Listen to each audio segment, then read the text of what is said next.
You cannot hold yourself against the current of what life has caused you to become. And when you try, you don't feel good. And when you let go, you feel ever so much better. So, let's go.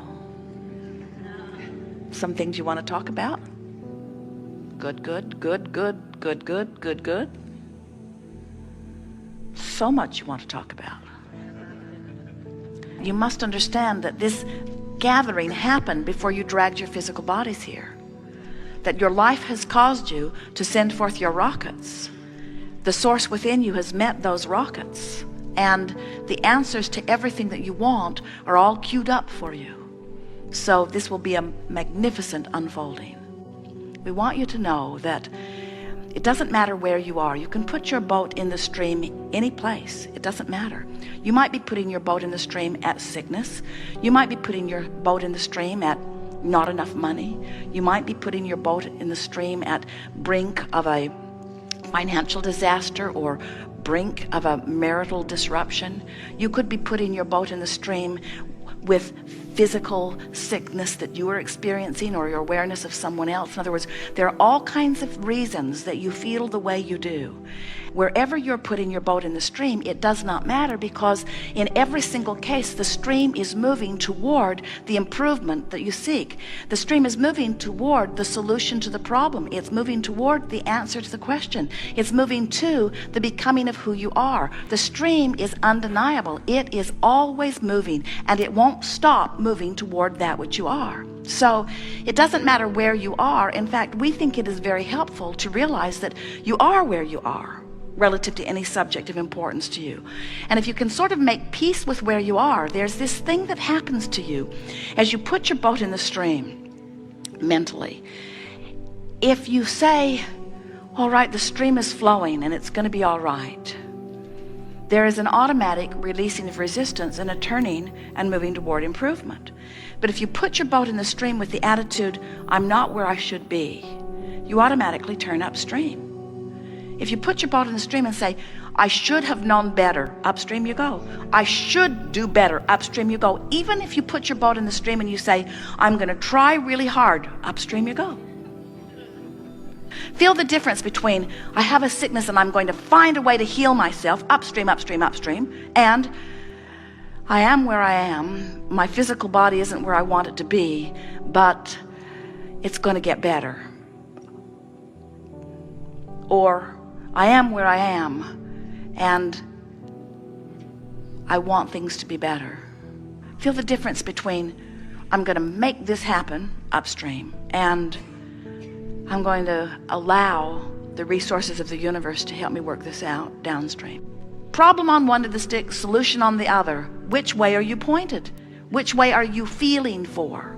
And so many of you, for some reason or another, have become so defensive in your competitive feeling of those who surround you that it seems as if you need to defend why you want something by pointing out the perils of not having it. And that is the biggest trap that we see happening, especially in your culture today. In your culture today, you have no legitimate excuse for negative emotion. Well-being is abounding in such significant proportion to not well-being that you really have to reach hard to find things to focus negatively upon in terms of the scope of the world.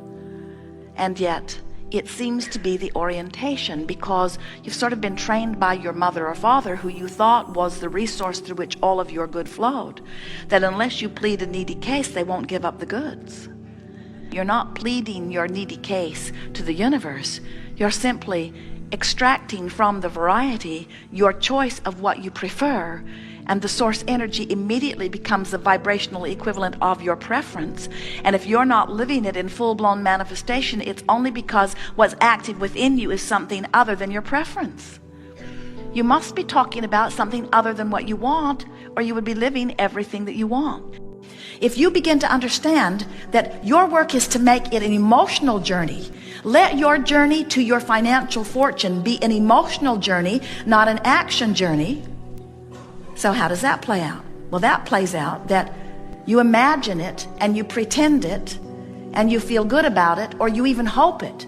But you just can't keep saying, it's not working, it's not working, it's not working, it's not working, without turning around and going in the opposite direction. You've got to find a way to keep pointed in the right direction. And your emotions are that indicator. So in every moment, you've got two emotions.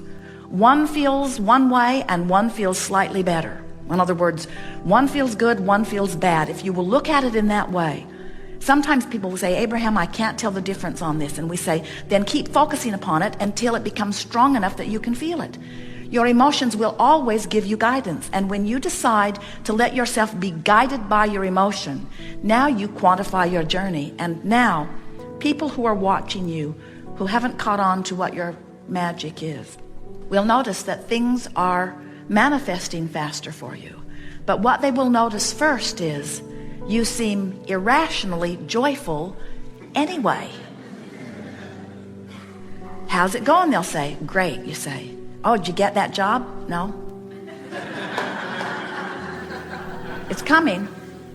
Why are you so happy? Because it's coming. No, really, seriously. Why are you so happy? Because it's coming. Well, did someone call you? No. Did you get the second interview? No. Why are you so happy? Because it's coming. Well, how do you know that it's coming? That's the big question. How do you know it's coming when the physical evidence is to the contrary? How do you know? I know law of attraction, and I know how I've been feeling, and I know that there's not a shred of evidence to the contrary of it. I know that when I feel this way, things are moving in the direction. I've been here before. I felt this way that one other time, and it panned out well. In other words, you can let loose of all of the evidence that is to the contrary when you know the law. And the law says that that which is likened to itself is drawn. And what it means is the vibration that you are emanating is being matched, and the evidence is soon to follow. You live in this wonderful environment where there is a buffer of time. And that buffer of time says it's not going to manifest in the first moment you thought it. And friends, that's a very, very good thing. Because until you get really good at directing thought, you don't want every thought that you think to manifest. But from a non-physical standpoint, in the stability of source, from the perspective where worlds are created, when you, leading edge genius, worthy person, out here on the leading edge of your experience, live something which causes you to delicately, infinitely, specifically identify something that you would prefer for you, source says you ought to know, consider it done, and becomes a perfect vibrational match to it, and in that moment calls you to it. And when you hear the call, even if it's rage, you're moving in the right direction. Nothing is more important than the way you feel. And if we were standing in your physical shoes, our mantra would be, nothing is more important than that I feel good. But then we would modify that by saying, nothing is more important than that I feel good. And today, from where I stand, I'm going to do the best job I can of finding the best feeling thought that I can find from where I am. Not the best thought I've ever thought. Not the best feeling thought I've ever found. Not the best thought anybody has ever thought. Only the best feeling thought I can find from where I am. And as you care about that and you find an improved thought, you'll find another and another and another. And as you do it on one subject, you'll be able to do it on another and another and another and another. And the more you do it, subject after subject, the more you clean up your vibration until you become so expectant of good things to come to you. You know people like that, don't you? They offer a thought with calm and ease. They don't struggle about it. They don't work nearly hard enough in your estimation. And things just go their way. How can that be? Because there's no contradiction in their vibration.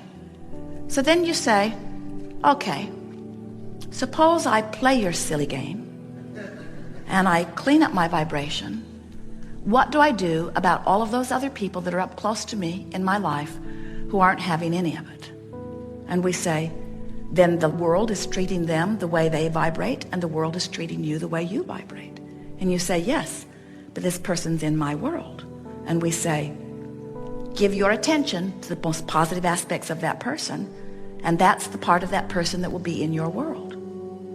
Well, where will the rest of that person go?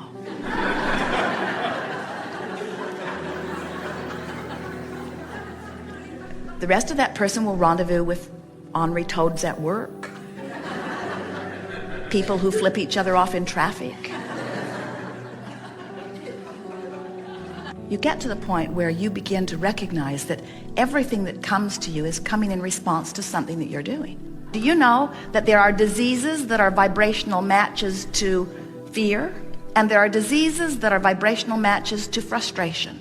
And we got to tell you, you want this one, not this one.